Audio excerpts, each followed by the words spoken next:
ذرا جاپان والوں سے پوچھیں ان کو کتنی مصیبت بنی ہے. انہوں نے کیا کیا ہے وہاں پہ, انہوں نے سپرے کر کے مکھیوں کو ختم کیا ہے. تو سر اب ان کو فرٹائل کرنے کے لیے نا اپنے سیب کے پودوں کو ایک ایک بندہ چڑھاتے ہیں جو وہ پولنز اس کے اوپر گراتا ہے, جو پہلے ان کے پاؤں سے لگ کے, تو وہ تو مصیبت میں پڑ گئے ایکو سسٹم کو ڈسٹرب کر کے. اور یہ آپ نیشنل جغرافی کے اوپر ویڈیوز رکھی ہوئی ہیں, کتنی مصیبت میں پڑ گئے. تو یہ کام قطعا نہیں کرنا, اس کے نقصانات ہوں گے. البتہ جو چیزیں نقصان دہ اسپیسیفکلی ان کو آپ کر سکتے ہیں.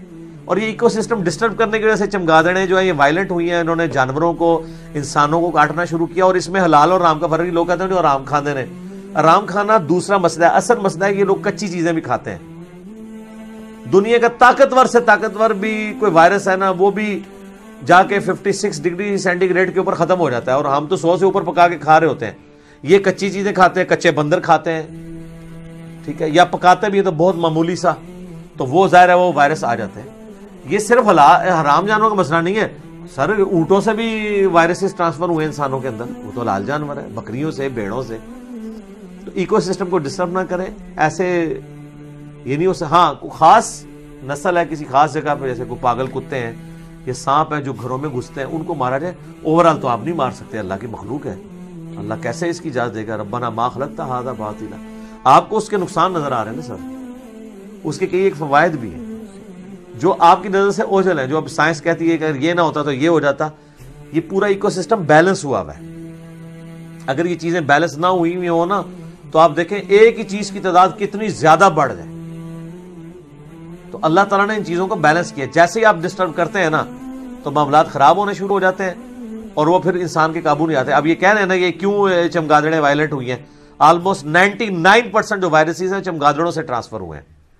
کئی چمگادڑیں تو ایسی ہیں کہ وہ ان کے ساتھ اس کے کیریئر ہوتے ہوئے, ریزروائر ہوتے ہوئے سروائیو کرتی ہیں.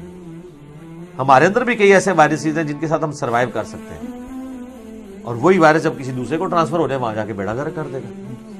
ٹھیک ہے, تو انہوں نے جب درخت کاٹنے شروع کیے اور اس طرح چمگادڑیں پھر وائلنٹ ہوئی ہیں, ان کے ظاہر گھر تھے وہاں پہ, تو وہ کاٹی ہیں جانوروں کو, اور آگے نکلا ہے سارا سلسلہ.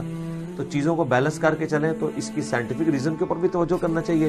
باقی جو ہم نے روحانی ڈیسیژن اللہ کی طرف سے آتے ہیں, تقدیر کے معاملات, تکلیف, اس کے حوالے سے تو میں نے شروع میں ڈسکشن کر لی تھی.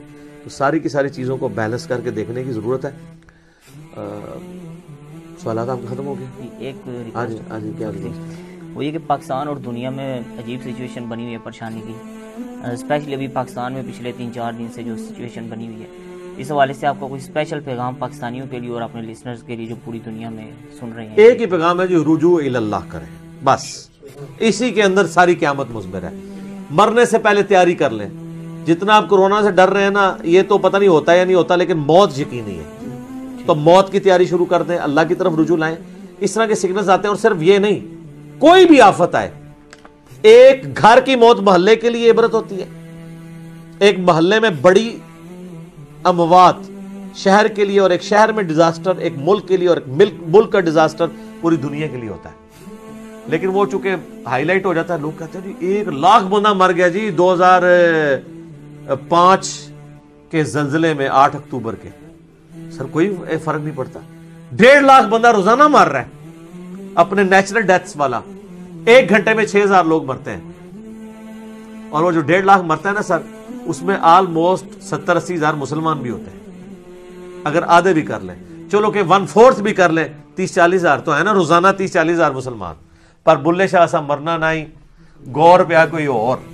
یہ طنز کے طور پہ انہوں نے شعر کہا ہے کہ ہم لوگوں کو دفنانے جاتے ہیں تو یہ بھول جاتے ہیں کہ ہم نے بھی مرنا ہے. تو جو چیز ڈیفینیٹ ہے, کورونا سے لوگ ڈر رہے ہیں, اور جو قرآن میں دھمکی ہے کل نفس ذائقۃ الموت, اس سے نہیں ڈر رہے. آخرت کی طرف رجوع کریں, رجوع